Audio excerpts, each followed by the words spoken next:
এই গরমে শাকের ডাঁটা দিয়ে মাছের পাতলা ঝোল, এই রেসিপিটা কিন্তু দুর্দান্ত হয়ে থাকে। তো এই রেসিপিটাই তোমাদের সাথে আজ শেয়ার করব। গরমে কিন্তু একদম পারফেক্ট একটা রেসিপি তোমাদের সাথে নিয়ে এসেছি। তাহলে চলো আজকের রেসিপিটা এখান থেকে শুরু করা যাক। নমস্কার বন্ধুরা, সুমিস ভিলেজ লাইফে আমি সুমি সবার সাথে আছি। আমার আজকের রেসিপি শাকের ডাঁটা, আলু আর কাঁঠালের বিচি দিয়ে ট্যাংরা মাছ দিয়ে পাতলা ঝোল। তো এখানে দেখো আমি শাকের ডাঁটা, আলু আর কাঁঠালের বিচি কেটে নিয়েছি। তো দেখো আমি কিন্তু আলুগুলো ডাঁটার মতোই লম্বা লম্বা করে কেটে নিয়েছি। আর এই ডাঁটাগুলো তো তোমরা চিনেই থাকো। তো এখানে কিন্তু তোমরা যে কোনো ডাঁটা ব্যবহার করতে পারো। তো আমি সাদা শাকের ডাঁটাটা ব্যবহার করেছি। আর কাঁঠালের বিচি, এখন তো কাঁঠালের সময়, সেহেতু কাঁঠালের বিচিগুলো তো অ্যাভেলেবেল। তো এবার দেখো আমি কিন্তু এখানে ট্যাংরা মাছটা ভালো করে ধুয়ে নিয়েছি। তো এবার এখানে লবণ আর হলুদ দিয়ে মাছগুলো কিন্তু সুন্দর করে মাখিয়ে নেব। তো সেজন্য কিন্তু লবণ আর হলুদটা পরিমাণ মতো ব্যবহার করে নিচ্ছি। আমার ট্যাংরা মাছের সাইজটা কিন্তু মিডিয়াম সাইজ। তোমরা চাইলে এখানে ট্যাংরা মাছ বাদেও যে কোনো মাছ ব্যবহার করতে পারো। তো এখানে আমি ট্যাংরা মাছ দিয়েই তোমাদের এই রেসিপিটা শেয়ার করছি। তোমরা যে কোনো মাছ দিয়ে বা যে কোনো শাকের ডাঁটাও কিন্তু এখানে ব্যবহার করতে পারো। গ্রামীণ পদ্ধতিতে সহজভাবে কিন্তু এই সুন্দর রেসিপিটা তৈরি করা যেতে পারে। তো দেখো আমার ট্যাংরা মাছগুলোর মধ্যে কিন্তু বেশ বড় বড় ডিম হয়েছিল। তো লবণ হলুদ মাখিয়ে তেলটা সুন্দর করে গরম করে নিয়েছিলাম। আর এবার কিন্তু মাছগুলো সুন্দর করে লাল লাল করে ভেজে নেব। আর তোমরা তো জানোই আমি তেলটা একটু অল্প ব্যবহার করে থাকি। তো সেজন্য আমি পরিমাণ মতো তেল দিয়ে নিয়েছি। আর এবার দেখো ভালো করে ভেজে নিচ্ছি। তোমরা যারা আমার নিয়মিত বন্ধু আছো তারা নিশ্চয়ই জানো আমি কিন্তু কাঠের উনুনে রান্না করে থাকি। যেহেতু এটা আমার ভিলেজের ভিডিও, সেজন্য কিন্তু তোমাদের সাথে আমি কাঠের উনুনের রান্নাটাই শেয়ার করে থাকি। তো দেখো আমি কিন্তু মাছগুলো এভাবে ওলট পালট করে সুন্দর করে লাল লাল করে কিন্তু ভেজে নিচ্ছি। আর মাছের ডিমগুলো দেখতেই পাচ্ছ কতটা বড় বড় ছিল। তো তোমরা কিন্তু যে কোনো মাছ দিয়ে করতে পারো। তো এরকম ট্যাংরা মাছ হলে কিন্তু বেশ ভালো লাগে, কারণ আমি রান্না করার পরেই এই ভিডিওটা করেছিলাম। তো সেজন্যই তোমাদের সাথে বলছিলাম এইটা ট্যাংরা মাছ দিয়ে যেন খুব ভালো লেগেছিল। তো যাই হোক, তোমরা যে কোনো মাছ দিয়েও এটা করে নিতে পারো। তো এই পর্যায়ে আমার এই মাছগুলো কিন্তু ভাজা হয়ে গিয়েছে। আর সমস্ত মাছগুলোই কিন্তু আমি সুন্দর করে ভেজে নিয়েছি।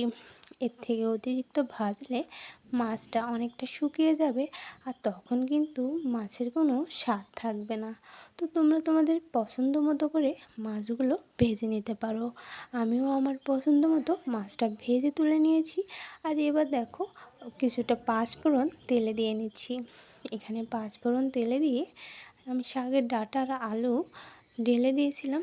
আর এবার কিন্তু লবণ হলুদ ছিটিয়ে সুন্দর করে ভেজে নেব। তো আমি এখানে একবারই কষানোর কাজটা সেরে নিচ্ছি। তো আমি সেই একবারই তেলে দিয়েছিলাম।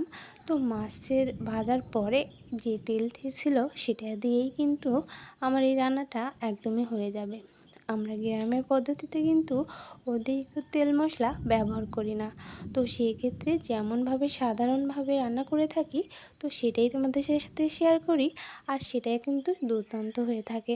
তোমরাও কিন্তু এই রেসিপিগুলো আমার মতো করে একবার রান্না করো, দেখবে খেতে কিন্তু খুব সাধারণ হলেও অসাধারণ লাগবে।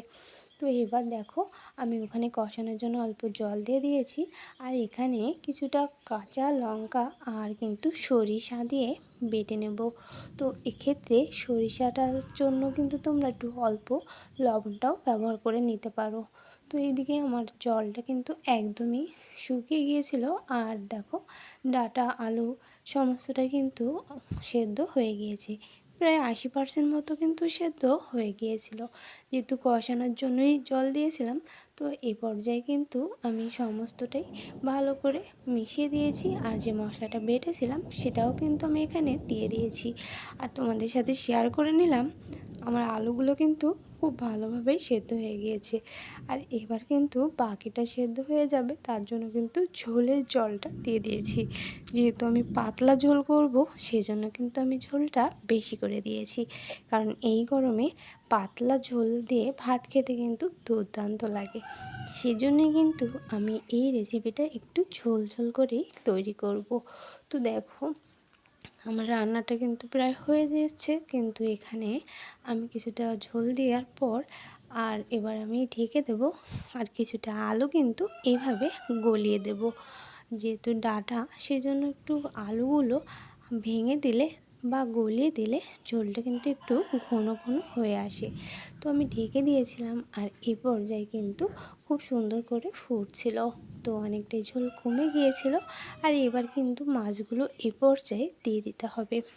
তরকারি নামানোর মোট কথা 5 থেকে 10 মিনিট আগে মাছগুলো দিয়ে তরকারিটা খুব সুন্দর করে ফুটিয়ে নিলে কিন্তু মাছের মধ্যে ঝোলের যে ফ্লেভারটা আর মশলাপাতির যে থাকে সমস্তটাই কিন্তু খুব সুন্দর প্রবেশ করে। তো তার জন্য কিন্তু আমি এখানে ঢেকে দিয়েছি। আর দেখতে পেলে আমি কিন্তু খুব অল্প মশলা, সাধারণ মশলাই কিন্তু ব্যবহার করেছি, যা সচরাচর আমাদের সবার ঘরে থাকে। তো এরকম সাধারণ মশলা দিয়ে কিন্তু এরকম রান্নাটা করে নিলে, সাদামাটা গ্রামীণ পদ্ধতিতে রান্নাটা করলে কিন্তু বেশ ভালো লাগে। আর গরম ভাতে এরকম পাতলা ঝোল দিয়ে তরকারি রান্না করলে কিন্তু খুব সুন্দর হয়ে থাকে। তো সেই জন্য এখানে কিন্তু দেখো খুব সুন্দর করে তরকারিটা ফুটছে। আর এ পর্যায়ে কিন্তু আমার রান্নাটা একদমই হয়ে গিয়েছিল। তো আমি তোমাদের আলাদা একটা পাত্রে কিছুটা তরকারি আর মাছ তুলে দেখিয়ে দিচ্ছি যে কত সুন্দর হয়েছিল। আর এটা কিন্তু ভাত দিয়ে খেতে দুর্দান্ত হয়ে থাকে। তো আমার এই সাধারণ রেসিপিটা তোমাদের কাছে কেমন লাগলো অবশ্যই কিন্তু কমেন্টের মাধ্যমে জানিয়ে দিও। আর রেসিপিটা কিন্তু প্রথম থেকে শেষ পর্যন্ত দেখে তারপর কিন্তু সুন্দর একটা কমেন্ট করে দিও। তোমাদের মিষ্টি কমেন্ট কিন্তু পড়তে আমার খুবই ভালো লাগে। তো তার জন্য তোমরা কিন্তু অবশ্যই কমেন্ট করো। আর ভালো থেকো, সুস্থ থেকো, পরবর্তী ভিডিওর সাথে